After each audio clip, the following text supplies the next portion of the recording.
Hi! Isang mapagpalang araw po sa inyo mga kabirada. Ako po at ang aking grupo, ang Rouser Group of the Philippines Rizal Chapter, pinamumunuan po ng inyong lingkod, ay magkakaroon po ng Brigada Eskwela sa darating na August 19. Sabado po yon, ngayong Sabado na. Pinag-ambagan po namin itong aming pamimigay sa Sabado sa 33 na estudyante ng Madilay-Dilay Elementary School. Ito po ay multi-grade school. So halo-halo na mula kinder hanggang grade 6 ay 33 student lang po. Pero ginawa po namin ng 37, so at least mayroong baka mayroong magsobra. So at least di bali magsobra, basta wag lang kukulang. Ayun, so mayroon po mga nag-cash donation din and mga nag-sponsor tulad ng cash donation po. Binigay po ni Mr. Emiliano Ligon, 2,000 pesos. Jason Ganuelas, 2,000 pesos.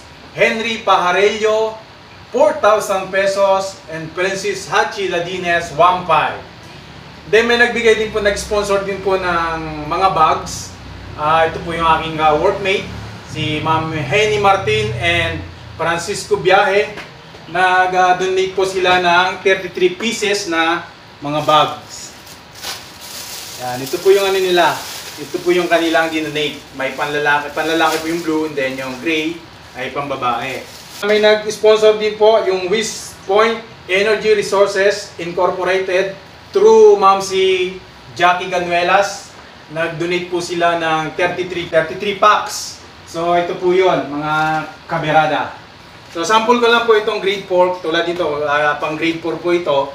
Yung laman po nila ay ano tawag dito, dinagdagan po namin yung yung kinumpleto po namin yung laman. So para makompleto, dinagdagan po namin yung mga school items. So ito po yung katulad, sample ko lang po itong pang grade 4, may 5 notebook po ito sa pang grade 4. And then dalawang pad paper, and then coloring pen,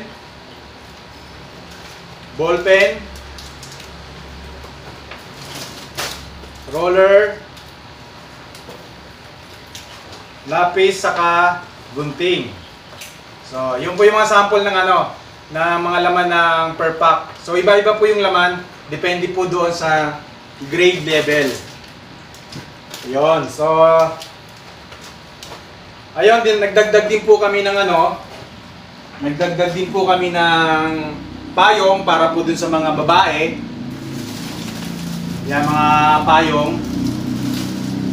And then para naman sa lalaki ay raincoat po mga kabirada.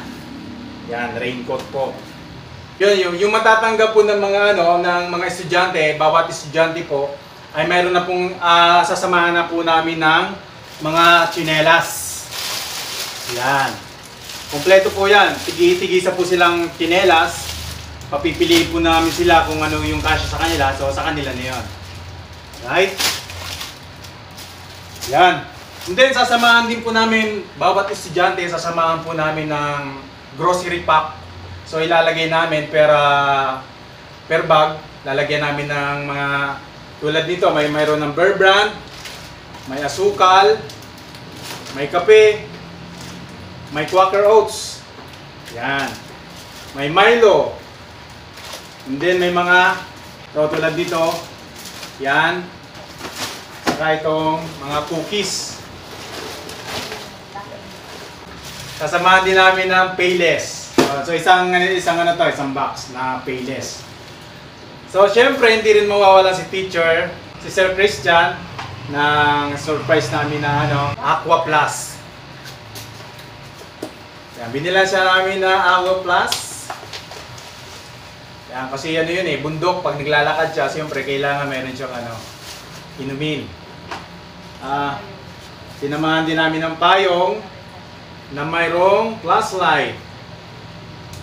Yon, may flashlight po yan mga kabirada. So may payong. Then, siyempre, yung kanyang assistant, bibigyan din namin. Payong saka balabal.